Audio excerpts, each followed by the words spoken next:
I don't know, Ben was stressing how nice Crystal is. He didn't say anything about me. Bring him up. I couldn't wait to get up here, man. Canada in February. Oh, it's perfect for me because you put a couple extra layers on and your gut looks like a muscle, man. It's perfect. I'm thinking about moving to the Northwest Territories, and I'm a god there. I had to make a decision recently. My agent called me, and he wanted me to audition to be the host of a pro-smoking videotape. I swear to God, to show that smoking is good for the economy. And I turned it down, and he called me back. He said, well, think about it overnight, because it's paying $140,000. I called him, it's like, dude, 140 grand, I'll do a pro crack spot, you know? I thought it was something non-union, $200-300 bucks. 140 grand is a lot of not driving to Canada in February. Then I was thinking about it that night, and I said, you know what? I think I'm onto something. I'm going to take every despicable cause that comes across his desk, you know, like some anti-safe sex group out there, you know, just, oh, rubber schmubber, stick it in. A big cheer there. And somehow I thought that one would work with this crowd. I'll do a thing in favor of drunk driving now. Hey, you want to drive drunk? Well, buy yourself a Winnebago. That's right. You can't be arrested for drunk driving when you're already home. Thank you. Nice being back on stage. I had back surgery this year.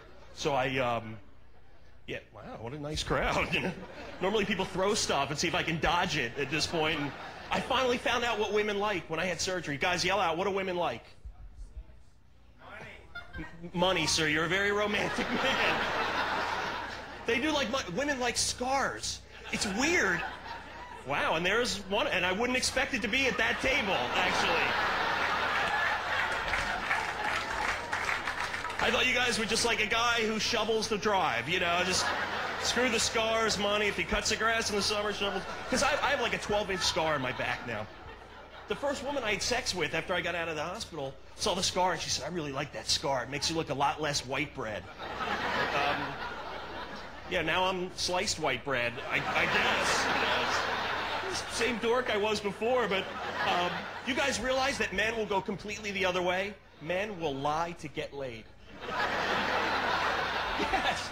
All right, well, maybe not this far north, but everywhere else in the world, because my best friend saw the scar and he said, dude, this is perfect for you. Now you can tell women you got shot in the Gulf War. Okay, dumbass, let's think about that. Where's the scar? Yeah, it's on my back, you know, like I look like a coward, you know, I was running away from the Iraqis and one of my buddies plugged me in the bag with an M16 and had a good time up here. I made a big mistake. I have some advice for the guys in the room. Guys, when a woman asks you what your fantasy is, include her. Right, it should be common sense, shouldn't it? But I haven't had a girlfriend for a while, so I've gotten in the habit of answering questions honestly, I guess is the way to put it. Look at all the guys. I don't know what he's talking about. And then you try and schmaltz it up to get her back. I said, actually, honey, in our fantasy, it's you and I at a bed and breakfast nestled along the shores of Lake Ontario. Or any body of water near the audience. And we've slept all night under a new down comforter, and I've gotten up early to hand make that orange marmalade you seem to enjoy.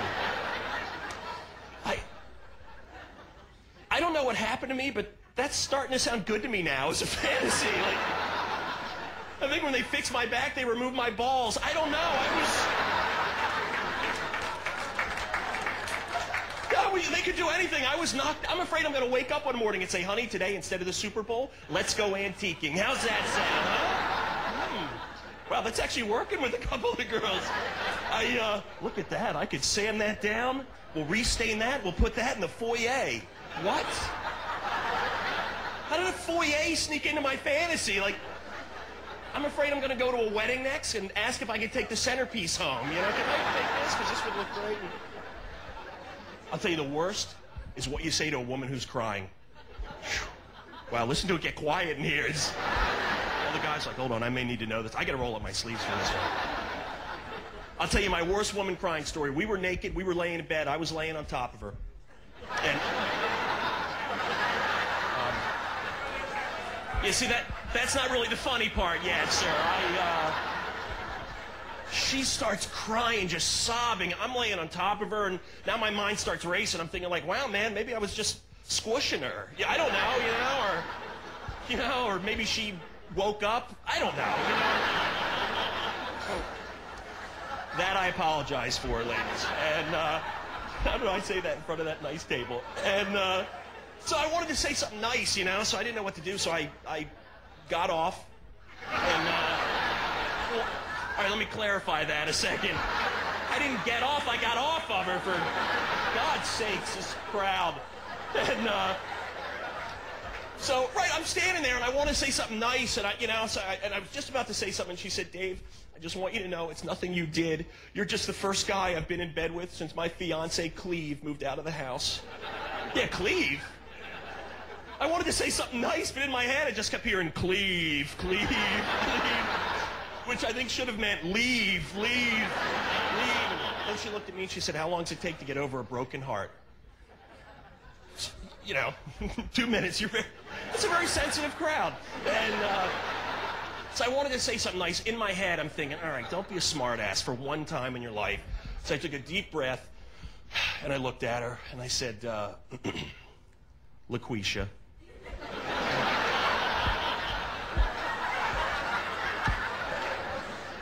A few people aren't sensitive enough to hear the story. I got more of me and the old lady, so I said, LaQuisha. This guy in here going, I go fishing at Lake Quisha every year. It's about 4 hours. They got muskies, like. So then I was thinking, all right, let me say something nice. I took a deep breath. I said, LaQuisha, one morning, it was hard getting through it. One morning, you'll wake up and you'll realize your heart was never really broken. There was just a little piece of it missing. Wow.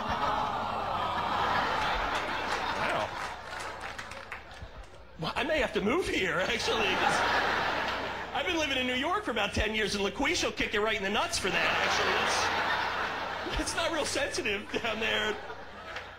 I would have had it, too, if it was a movie, and, like, the director yells cut, and the next scene is me building a snowman with orphans outside, getting hit in the head with a wayward snowball. Hey, you darn kids. I love you anyway. Who wants hot chocolate?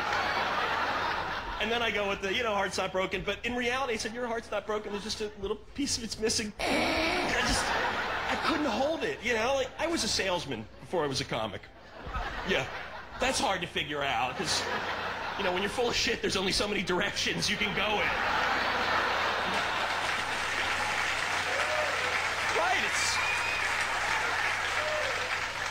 Now, I know we got a lot of ice here, but any scuba divers in the crowd?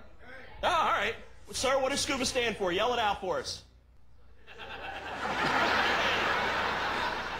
Well, I'm gonna cover for you. Self-contained underwater breathing apparatus. Thank you. Oh, right, you're just confirming it. Thank you. You wanted me to learn it on my own. You wouldn't just, okay. And I said that a couple weeks ago. Yeah, I said, hey, what does scuba stand for? And the guy stood up and back and went, fun. I took him aside. I said, man, I don't know if you should swim by yourself, but you could work for an ad agency, man, because that works, I think. And well, actually, I shouldn't say I'm really certified. I was in Cancun, Mexico, and if you have a credit card, you're already certified to scuba dive. You could do anything you can afford. I got to drive a bulldozer while I was down there, and I separated Siamese twins. It was awesome, I was going to run for president. It's for sale. I was just over my credit limit, Like, if I had a platinum card, I'd be El Presidente, Dave Goldstein.